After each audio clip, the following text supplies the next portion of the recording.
brought to you by Infinix.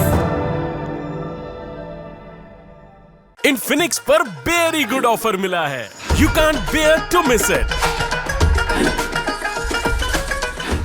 4 October की सुबह उस समय अफरा तफरी से भर गई जब नॉर्थ कोरिया ने अपना मिसाइल दागा। इस मिसाइल लॉन्च की कहानी सुनाएं उससे पहले एक कहानी इतिहास की भी आपको सुना देते हैं। कियोशी तानीमोतो हिरोशिमा के एक चर्च में पादरी थे। 6 अगस्त 1945 के दिन वो सुबह जल्दी उठ गए थे, करीब 5 बजे। अमेरिका और जापान के बीच युद्ध चरम पर चल रहा था। हिरोशिमा पर हमले की संभावनाएं ज्यादा थीं, इसलिए तानीमोतो ने अपनी बीवी और बच्चों को शहर से दूर सुरक्षित इलाके में भेज दिया था। जगने के बाद तानीमोतो अपने एक दोस्त के घर गए। जब वो दोस्त के साथ कुछ काम कर रहे थे तभी एयर रेड सायरन की आवाज उन्हें सुनाई दी। तानीमोतो को सायरन सुनने की आदत हो गई थी क्योंकि आए दिन अमेरिकी प्लेन शहर के ऊपर से गुजरते थे, लेकिन जो सायरन तानीमोतो ने सुना वो हमले की असली चेतावनी थी। कुछ ही वक्त बाद 8:15 पर परमाणु बम हिरोशिमा में गिरा और हजारों लोग जलकर खाक हो गए।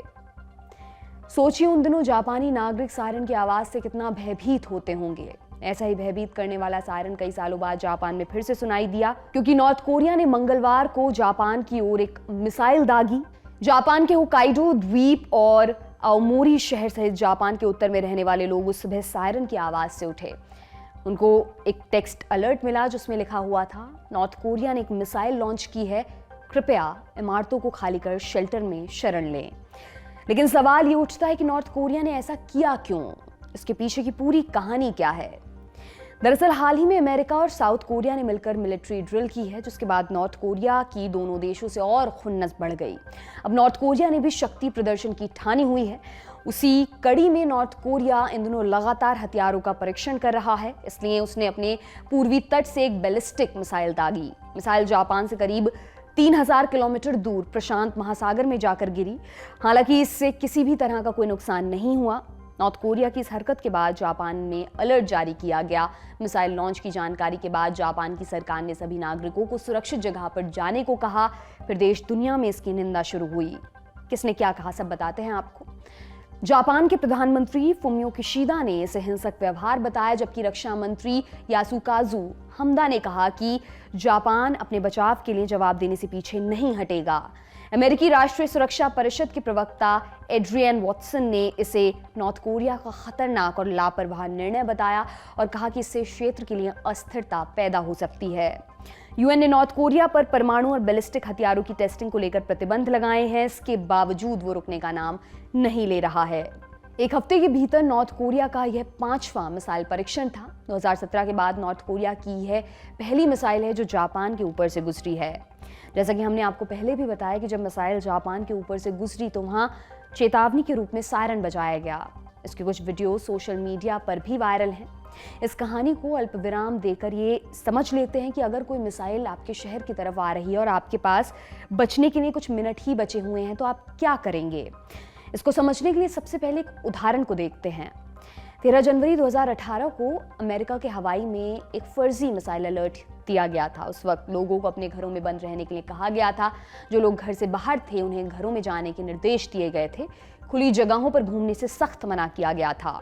US department of homeland security ने आपातकालीन स्थिति से बचने के लिए बाकायदा एक वेबसाइट तैयार की हुई है, ready.gov नाम से। इसमें अलग अलग खतरों से बचने के दिशा निर्देश दिए हुए हैं। इसके मुताबिक अगर परमाणु विस्फोट का खतरा हो तो आपको किसी भूमिगत क्षेत्र में शरण लेनी चाहिए, जैसे ऑफिस या घर के बेसमेंट में। ये इमारत की पहली मंजिल की तुलना में ज्यादा सुरक्षित होगी। बम विस्फोट और आपके बीच भारी घनत्व वाली चीजें होनी चाहिए, जैसे मोटी दीवारें, ईंट या मोटी किताबें आदि। किसी मिसाइल हमले का खतरा हो तो और क्या करें? अधिकारियों से पता करें कि आपके इलाके के किसी सार्वजनिक भवन को फॉल आउट शेल्टर के रूप में नामित किया गया है। अगर आपके इलाके में कोई फॉल आउट शेल्टर नहीं बनाया गया तो आप अपने आसपास के स्कूल, दफ्तर के basement, tunnel, Subway, metro Subway, उसकी सुरंग की एक लिस्ट तैयार कीजिए और वहां पर शरण लीजिए।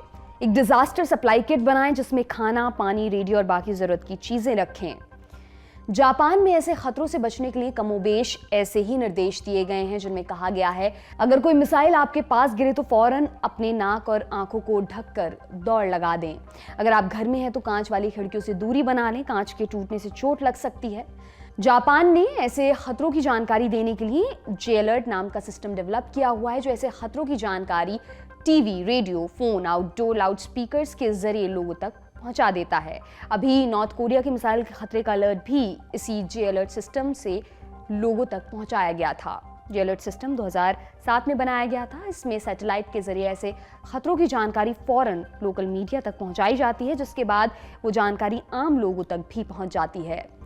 देश दुनिया की बाकी हलचल पर हमारी नजर बनी रहेगी। आप बने रहिए लल्लन टॉप के साथ।